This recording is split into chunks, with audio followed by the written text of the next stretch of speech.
আসসালামু আলাইকুম ওয়া রাহমাতুল্লাহি ওয়া বারাকাতুহু। ইন্নাল হামদালিল্লাহি নাহমাদুহু ওয়া নাস্তাঈনুহু ওয়া নাস্তাগফিরুহু ওয়া নাউযু বিল্লাহি মিন শুরুরি আনফুসিনা ওয়া মিন সাইয়্যাতি আ'মালিনা। من يهده الله فلا مضل له ومن يضلل فلا هادي له ونشهد أن لا إله إلا الله وحده لا شريك له ونشهد أن سيدنا وحبيبنا ومولانا محمدا عبده ورسوله الذي أرسله بالحق بشيرا ونذيرا وداعيا إلى الله بإذنه وسراجا منيرا. فقد قال الله تعالى في كلامه المجيد وفرقانه الحميد: أعوذ بالله من الشيطان الرجيم. بسم الله الرحمن الرحيم. إن يوم الفصل كان ميقاتا يوم ينفخ في الصور فتأتون أفواجا.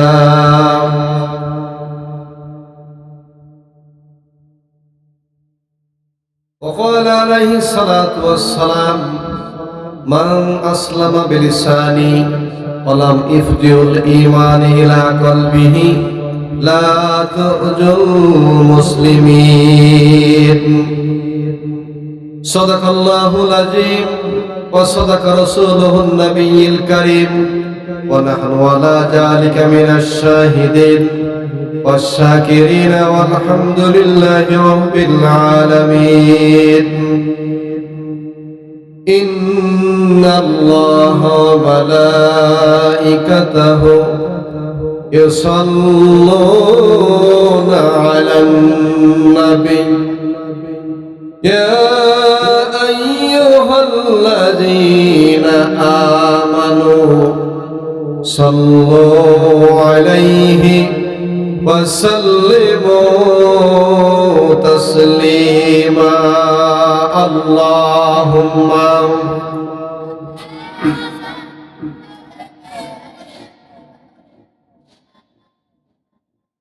وعلى آل سيدنا بلغ العلا بكماله كشف الدجى بجماله حسنت جميع خصاله صلوا عليه وآله. বুরদা বাদশাহ হাফিজিয়া মাদ্রাসা ও এতিমখানা কর্তৃপক্ষ কর্তৃক আয়োজিত চতুর্থ বার্ষিকী তাফসিরুল কুরআন মাহফিলের সম্মানিত সভাপতি, সম্মানিত পরিচালক, সম্মানিত প্রধান মেহমান এবং মঞ্চে বসা আমার প্রিয় উস্তাদ জনাব মাওলানা মুজিবুর রহমান সহ সামনে বসা দিনদার ইমানদার ভাই ও বাবাজেরা, পর্দার আড়ালের মা ও বোনেরা,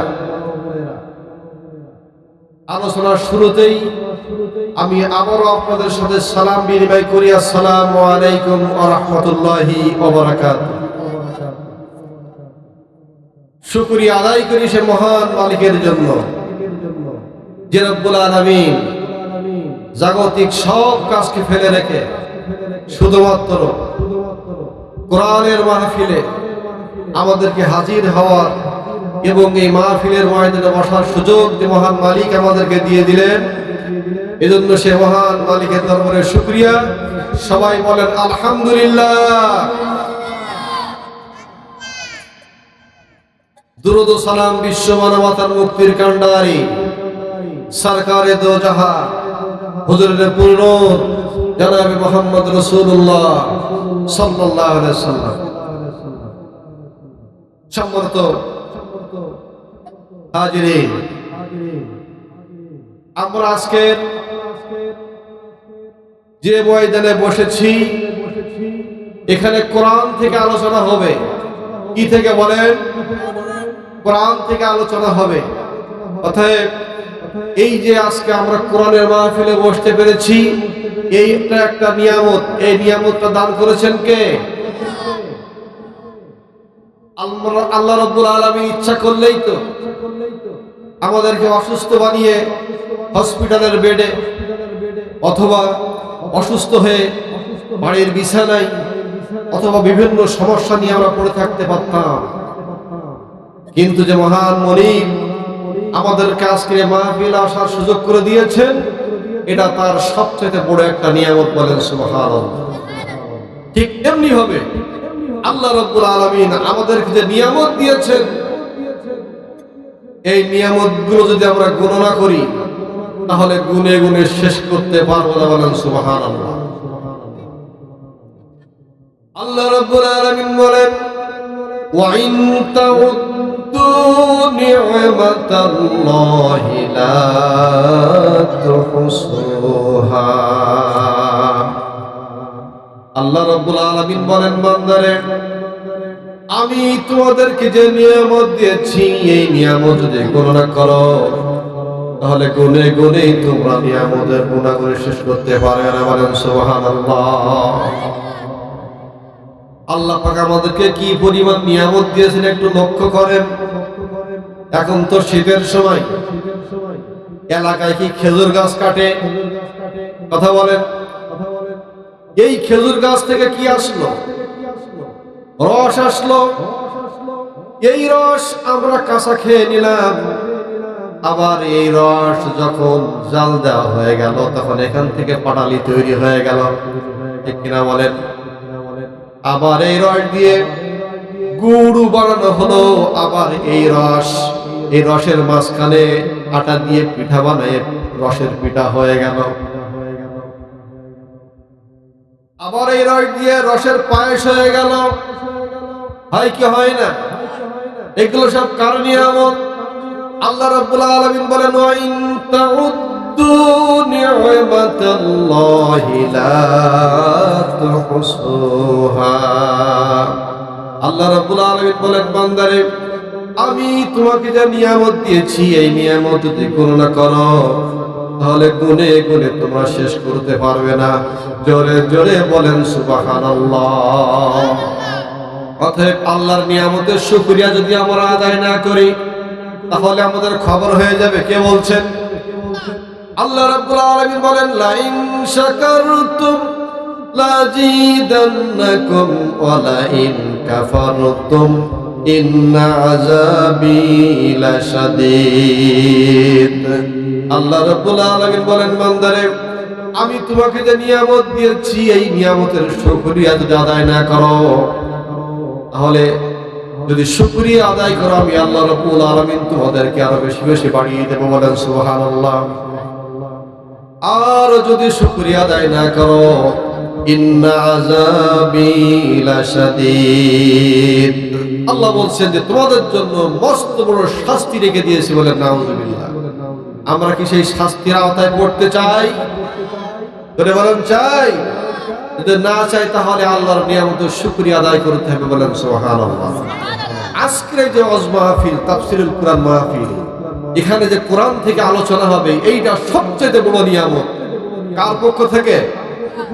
আল্লাহ রাব্বুল আলামিন বলেন কুল বিফাদলিল্লাহি ওয়া বিরহমাতিহি ফাবিযালিকা ফালইফরাহু হুয়া খায়রুম মিম্মা ইয়াজমাউন। বলেন আল্লাহু আকবার। আল্লাহ রাব্বুল আলামিন বলেন, হে নবী আপনি দুনিয়ার মানুষদেরকে বলে দেন, আমি আল্লাহ রাব্বুল আলামিনের পক্ষ থেকে দুনিয়ার মানুষের জন্য যত নিয়ামত দিয়েছি সব নিয়ামতের বড় নিয়ামত হলো মহাগ্রন্থ আল কোরআন। বলেন সুবহানাল্লাহ। আমরা আজকে অনেকেই দেখেন যার 1 লক্ষ টাকা আছে সে 2 লক্ষ টাকা হলে আরো বেশি আনন্দ করে, ঠিক কিনা বলেন?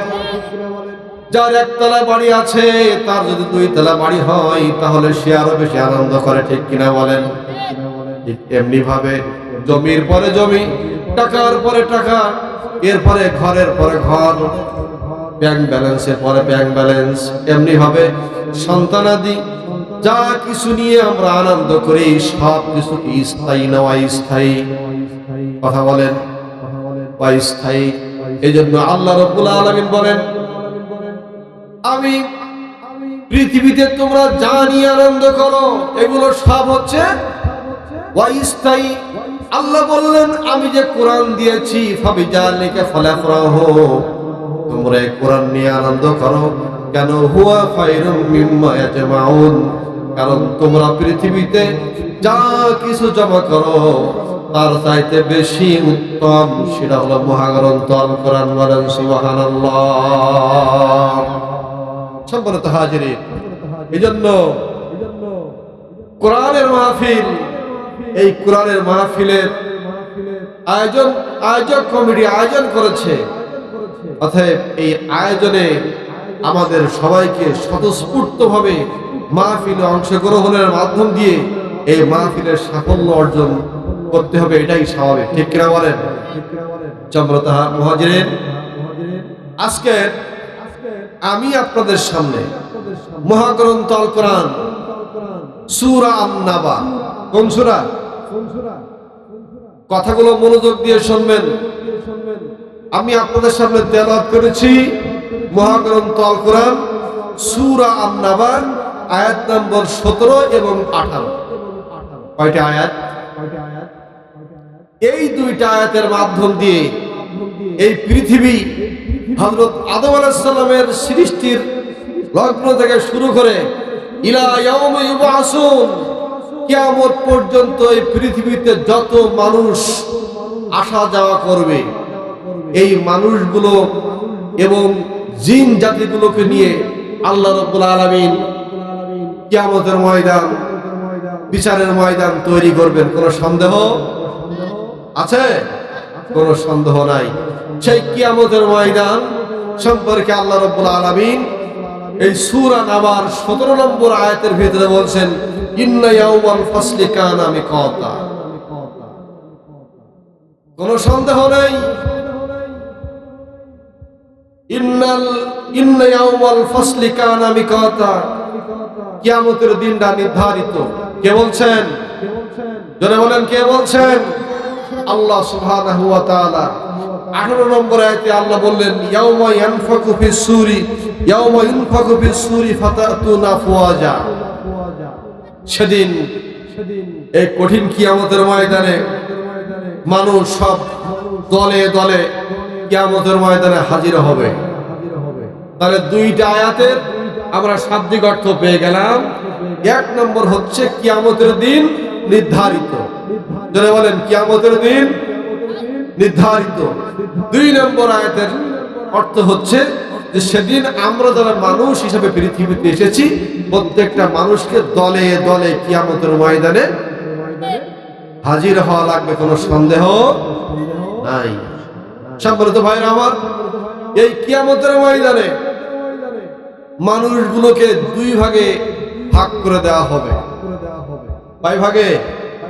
2 ভাগে ভাগ করে দেওয়া হবে। একটা হবে ডানপন্থী বলে, একটা হবে ডানপন্থী, আর এই ডানপন্থীরা সব হবে জান্নাতি। বলেন সুবহানাল্লাহ। আর আরেকটা দল হবে, তারা হচ্ছে বামপন্থী। কোন পন্থী বলেন? যারা বলেন কোন পন্থী? বামপন্থী। এই বামপন্থীরা সব হবে জাহান্নামী। এবার আমি আপনাদের কাছে জানতে চাই, আপনারা বলেন জাহান্নাম কয়টা? কথা বলেন। জাহান্নাম একটা। জাহান্নাম কয়টা? জাহান্নাম একটা। আর এই জাহান্নামের দরজা হচ্ছে লাহা সাবআতা আবওয়াবিন লিকুল্লি বাবিন মিনহুম। আল্লাহ বলেন সেই জাহান্নামের একটা জাহান্নাম রয়েছে, এই জাহান্নামের দরজা হচ্ছে কয়টা? 7। সম্মানিত ভাইরা আমার, তো কিয়ামতের ময়দানে যারা জান্নাতি হবে, যারা ডানপন্থী হবে, তারা সরাসরি জান্নাতে চলে যাবে, বলেন সুবহানাল্লাহ। কিন্তু যারা বামপন্থী হবে, দুনিয়াতে যারা ইসলাম মানে নাই, দুনিয়াতে যারা কোরআন মানে নাই, কোরআন বিরোধী জীবন যাপন করেছে, ইসলাম বিদ্বেষী জীবন যাপন করেছে, এই সমস্ত মানুষগুলো যখন কিয়ামতের ময়দানে হাজির হবে, আল্লাহ রাব্বুল আলামিন বলেন ইয়াউমা নাদউ কুল্লু নাসিম বিইমামিহিম। আল্লাহ রাব্বুল আলামিন বলেন আমি প্রত্যেকটা মানুষকে তার নেতা সহ কিয়ামতের ময়দানে ডাক দেব। কি সহ? কথা বলেন। নেতা সহ ডাক দেব সেই কঠিন কিয়ামতের ময়দানে। আল্লাহ রাব্বুল আলামিন বলছেন ইন্না ইয়াওমাল ফাসলি কানা মিকাতা ইয়াওমা ইনফাকু ফিস-সূরি ফাতাতুনা আফওয়াজা। এই কঠিন কিয়ামতের ময়দান নির্ধারিত, এই কঠিন কিয়ামতের ময়দানে মানুষগুলোকে কিয়ামতের ময়দানে হাজির করা হবে দলে দলে। বিশ্বনবী সাল্লাল্লাহু আলাইহি সাল্লামের কাছে এই আয়াত যখন নাজিল হয়ে গেল, সূরা নাবার 17 এবং 18 নম্বর আয়াত যখন নাজিল হয়ে গেল, সাহাবায়ে কেরাম বিশ্বনবী সাল্লাল্লাহু আলাইহি সাল্লামের কাছে আরজ করলেন, হে আল্লাহর রাসূল, জান্নাতের দল তো হবে একটা, সেটা তো বুঝে নিলাম, কিন্তু যারা জাহান্নামী হবে ফাতাতুনা আফওয়াজা, দলে দলে কাতারে কাতারে সেখানে হাজির হবে। এখন আমাদের জানতে ইচ্ছা হয় জাহান্নামী যারা হবে তাদের কাতার কয়টা হবে? আপনাদেরকে জানতে মন চাই। কথা বলেন। তাহলে আজকের সংক্ষিপ্ত পরিসরে আমরাও জেনে নিতে চাই কিয়ামতের ময়দান যেটা অনুষ্ঠিত হবে, ওই দিন জান্নাতীদের একটা দল হবে আর জাহান্নামীদের 10টা কাতার হবে। জাহান্নামীদের কাতার কয়টা হবে? জোরে বলেন। 10টা কাতার হবে। সাহাবায়ে কেরাম জিজ্ঞাসা করলেন, হে আল্লাহর রাসূল, জাহান্নামীদের যে 10টা কাতার হবে, এই 10টা কাতারের প্রথম কাতারে কারা থাকবে? আপনি আমাদেরকে একটু বলে দেন। বিশ্বনবী সাল্লাল্লাহু আলাইহি সাল্লাম কোনো কথা বলেন না। আল্লাহ রাব্বুল আলামিন যে কথাগুলো বলতে বলেছেন, তিনি সেই কথা ছাড়া কোনো কথা বলতে পারেন না। এজন্য বিশ্বনবী সাল্লাল্লাহু আলাইহি সাল্লাম সাহাবীদের প্রশ্ন, তুহশারু উম্মতু মুহাম্মদ সাল্লাল্লাহু আলাইহি ওয়াসাল্লাম আলা সূরাতি কাসীরাতিল মাহাশির।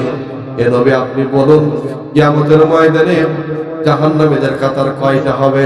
বিশ্বনবী সাল্লাল্লাহু আলাইহি সাল্লাম বললেন, ও আমার সাহাবীরা, জাহান্নামের কিয়ামতের ময়দানে যারা জাহান্নামী হবে তাদের ওই কিয়ামতের ময়দানে 10টা কাতার হবে। ধরে বলেন কয়টা কাতার? সাহাবীরা জিজ্ঞাসা করলেন, হুজুর 1 নম্বর কাতারে কারা থাকবে? জানার দরকার আছে না নাই? আরো জোরে বলেন, আছে না নাই? বিশ্বনবী সাল্লাল্লাহু আলাইহি সাল্লাম বললেন, বাদুহুম আলা সূরাতিল কিরাদা। আমার ভাইরা, বিশ্বনবী সাল্লাল্লাহু আলাইহি সাল্লাম বললেন, কিয়ামতের ময়দানে যারা জাহান্নামী হবে, ওই জাহান্নামীদের 1 নম্বর কাতারে যারা থাকবে, তাদের মাথা থেকে গলা পর্যন্ত সব মানুষের আকৃতি হবে, কিন্তু মুখটা হবে বানরের আকৃতি। বলেন নাউজুবিল্লাহ। তাহলে সব হলো ভালো, মুখটা হলো কালো। কারণ আল্লাহ রাসূল বলছেন, এই কথা কি মিথ্যা হতে পারে? জোরে বলেন, মিথ্যা হতে পারে? রাসূল কি কোনো কথা বলেন? বলেন কে? আল্লাহ। রাসূল বললেন যে 1 নম্বর কাতারে যে সমস্ত জাহান্নামীরা থাকবে তাদের আকৃতি হবে বানরের মতো। এখন কাদের আকৃতি বানরের মতন হবে এটাও তো আমাদের জানার দরকার। কথা বলেন, আমার কথা কি শুনছেন? একটু জিকির করেন, লা ইলাহা ইল্লাল্লাহ, লা ইলাহা, লা ইলাহা ইল্লাল্লাহ, লা ইলাহা নেই কেহ নেই আল্লাহ ছাড়া, লা ইলাহা ইল্লাল্লাহ, লা ইলাহা। জোরে পাখির গানে গানে হাওয়ার তানে তানে, পাখির গানে গানে হাওয়াই তানে তানে, ওই নামেরই গুণ মহিমাই হয়ে পাগল হারা, ইল্লাল্লাহ ইল্লাল্লাহ, লা ইলাহা, লা ইলাহা ইল্লাল্লাহ মুহাম্মাদুর রাসূলুল্লাহ সাল্লাল্লাহু। আমার ভাইরা বলতেছিলাম জাহান্নামের কাতার হবে কয়টা? কথা বলেন, 10টা। 1 নম্বর কাতারে যে সমস্ত জাহান্নামীরা থাকবে কিয়ামতের ময়দানে, এই সমস্ত জাহান্নামীদের আকৃতিগুলো, তার মানে চেহারাগুলো হবে বানরের মতন। আমাদেরকে জানতে হবে বানরের মতন চেহারা কিয়ামতের ময়দানে কাদের হবে।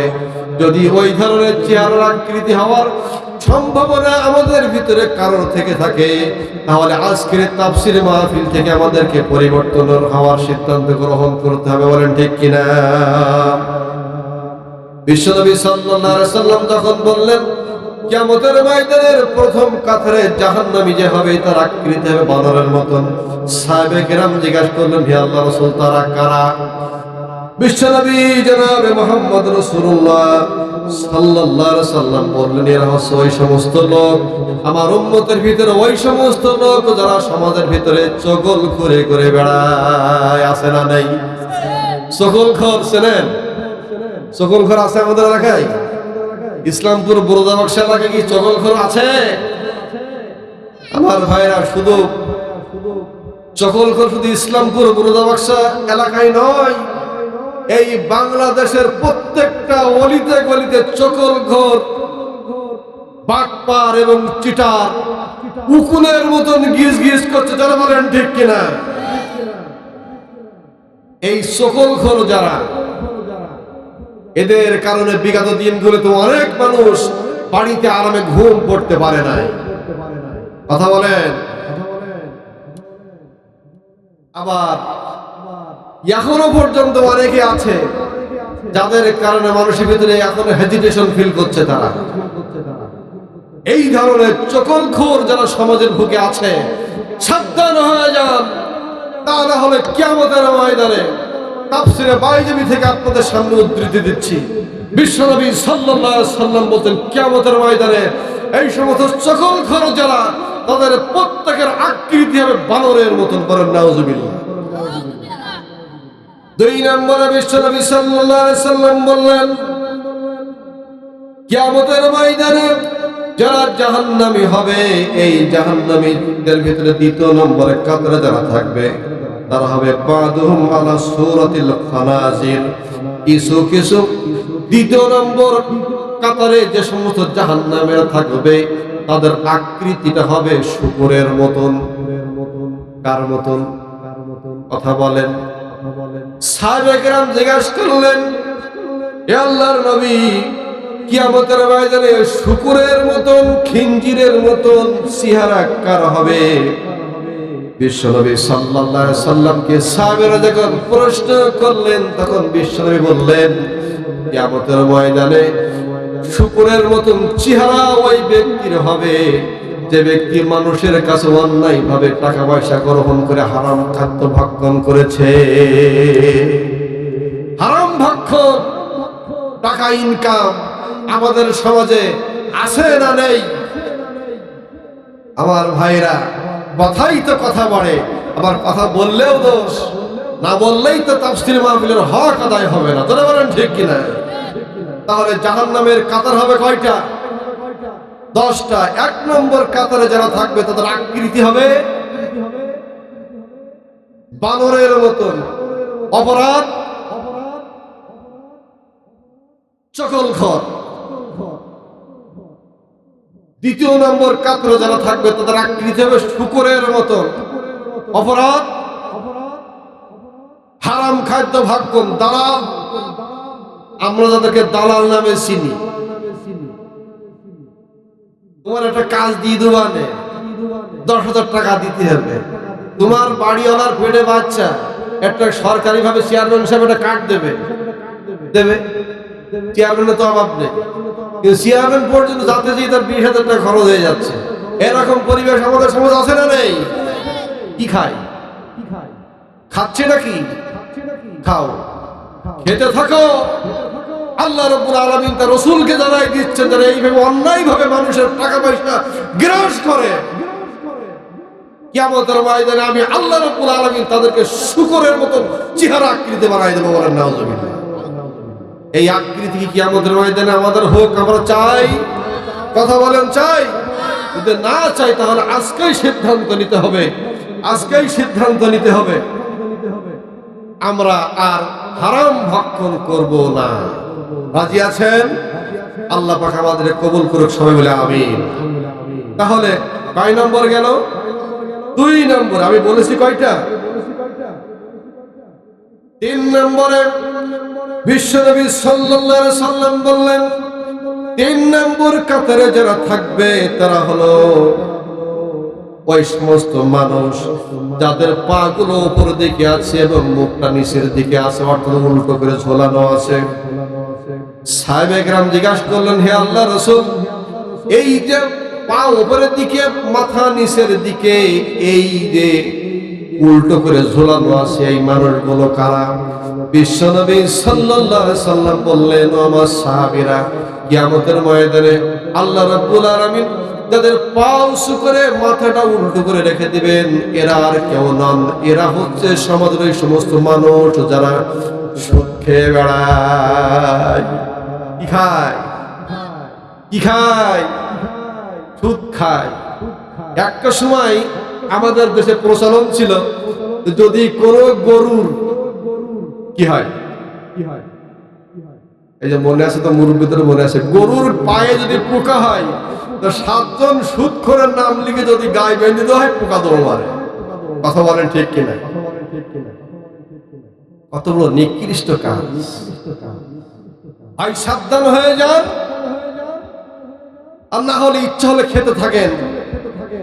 আজকের কথাগুলো কিয়ামতের ময়দানে পয়েন্ট অফ অর্ডারে প্রত্যেকটা কাজ দেখতে পাবেন।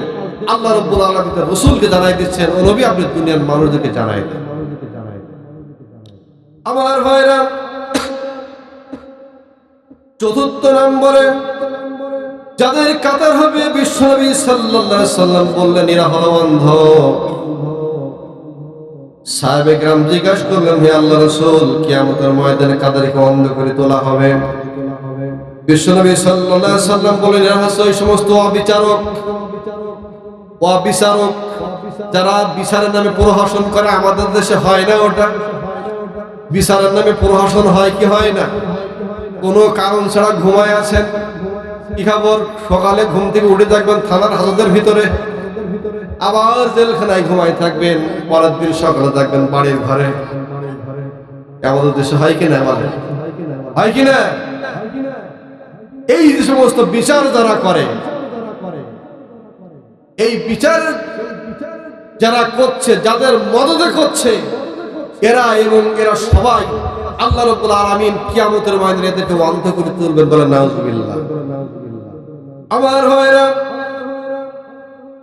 5 নম্বরে আল্লাহ রাব্বুল আলামিন জনাবে মুহাম্মদ রাসূলুল্লাহ সাল্লাল্লাহু আলাইহি সাল্লামকে জানাচ্ছেন, নবী আপনি মানুষদেরকে বলে দেন কিয়ামতের ময়দানে আমি ওই কিয়ামতের কঠিন ময়দানে 5 নম্বর কাতারে যাদেরকে রাখবো, এরা হচ্ছে ওই সমস্ত মানুষ যাদেরকে অগ্নিশূলে বিদ্ধ করে রাখা হয়েছে। কিসে? অগ্নিশূল। শুল পর্যন্ত ওই যে চবকে মেরে আমরা যেমন একটা মাছ বা একটা সাপ এরকম ঝুলায় রাখি না, আল্লাহ রাব্বুল আলামিন তার ফেরেশতাদের মাধ্যম দিয়ে এক শ্রেণীর মানুষকে এরকম শুল মেরে ঝুলিয়ে রাখবেন। সাহাবায়ে কেরাম জিজ্ঞাসা করলেন, হে আল্লাহর রাসূল এরা কারা? সাহাবায়ে কেরামকে আল্লাহ রাসূল সাল্লাল্লাহু আলাইহি সাল্লাম বলেন, এরা হচ্ছে ওই সমস্ত শাসক, এরা হচ্ছে ওই সমস্ত শাসক যারা তাদের চেয়ারকে টিকিয়ে রাখার জন্য সমাজের বুকে প্রত্যেকটা পদে পদে অবিচার করেছে। কথা বলেন ঠিক কিনা? অতএব এইভাবে যারা দুনিয়াতে যারা আল্লাহর দেখানো হুকুম এবং আহকামকে ভুলে গিয়ে যারা তাদের নিজেদের ইচ্ছা মতন দুনিয়ার জীবন যাপন করেছে, আল্লাহকে চিনতে পারে নাই, আল্লাহর দেখানো নিয়ম আল্লাহর দেখানো ম্যানুয়াল যারা আমলে নেয় নাই, আল্লাহ রাব্বুল আলামিন কিয়ামতের ময়দানে এই সমস্ত মানুষদেরকে বন্ধ করে তুলবেন এবং ভুলে যাবেন। আল্লাহ রাব্বুল আলামিন বলেছেন, আমান আরাদা আন যিকরি ফাইন্না লাহু মাঈশাতান দনকা ওয়া নাহশুরুহু ইয়াওমাল কিয়ামাতি আমা। আল্লাহ রাব্বুল আলামিন বলছেন, আমি কঠিন কিয়ামতের ময়দানে যারা দুনিয়াতে আমি আল্লাহর জিকিরকে ভুলে গিয়েছে, জিকির মানে কোরআন, জিকির মানে নামাজ, জিকির মানে যে কাজ করলে আল্লাহ খুশি হন, এগুলো সব জিকিরে আওতাধীন, বলেন সুবহানাল্লাহ। অতএব এই জিকিরকে যারা দুনিয়াতে ভুলে গিয়েছে, আল্লাহ বলেন আমি তার দুনিয়ার জীবনটা সংকীর্ণ করে দেব এবং কিয়ামতের ময়দানে তাকে আমি অন্ধ করে তুলব। আমার ভাইরা, 5 তারিখের দিকে লক্ষ্য করলে দেখা যায় হাজার হাজার কোটি টাকা দীর্ঘদিনের জমানো ইনকাম ভোগ করার সুযোগ আল্লাহ পাক কথা বলেন দেন নাই। আল্লাহ বলছেন, আমি আল্লাহকে যারা ভুলে যাবে আমি তাদের দুনিয়ার জীবনটা সংকীর্ণ করে দেবো যে কোনো মুহূর্তে। জোরে বলেন ঠিক কিনা? অতএব আমরা কি আল্লাহকে বলতে চাই? কথা বলেন বলতে চাই? তাহলে যতদিন পর্যন্ত আমরা বেঁচে আছি ততদিন পর্যন্ত এই দুনিয়াতে আমাদেরকে আল্লাহ দেখানো পথ মত এবং রাসূলের আদর্শ নিয়েই জীবন যাপন করতে হবে। আমরা কি রাজি আছি? আল্লাহ রাব্বুল আলামিন আমাদেরকে কবুল করুক, আমরা সবাই বলে আমিন। আমরা তো হাজিরিন, সময় বেশি নেওয়া যাবে না। আমাদের ইতিমধ্যে প্রধান মেহমান এবং বিশেষ মেহমান যারা আছেন সবাই চলে এসেছেন। আমাদের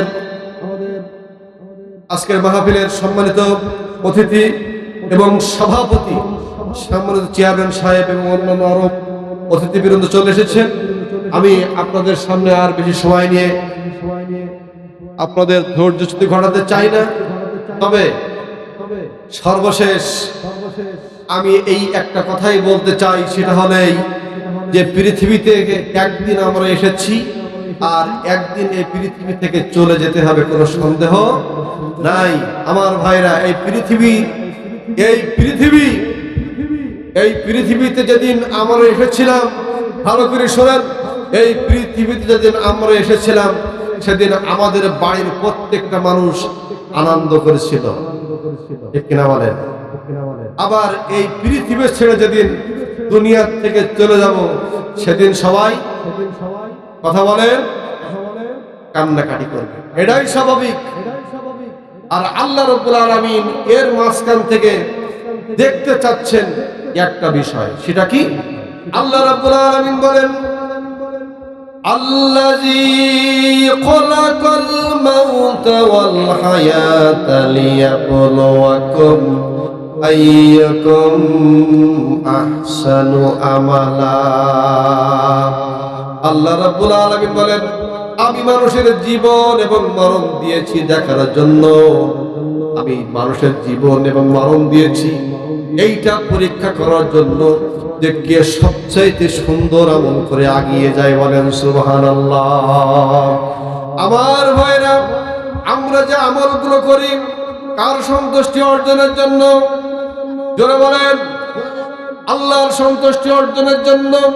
সেই আল্লাহ রাব্বুল আলামিন বলছেন, বান্দারে তোমার আমল নামা যদি সুন্দর না হয়, ওয়াকাদিমনা ইলা মা আমিলু মিন আমালিন ফাজআলনাহু হাবাআম মানসুরা।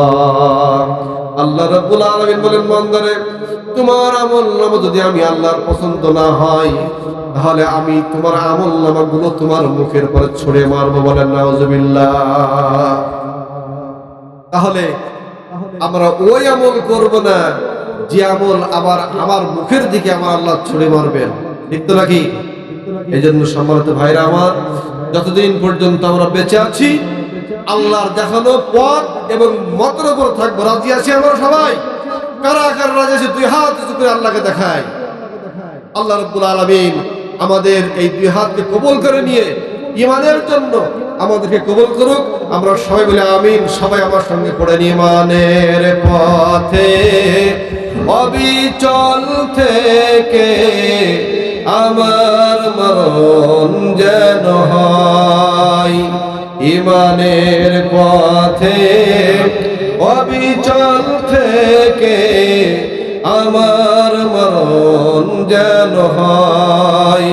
তোমারই কাছে মিনতি আমার, তোমারই কাছে মিনতি আমার, ও গো মহিম দয়াময়।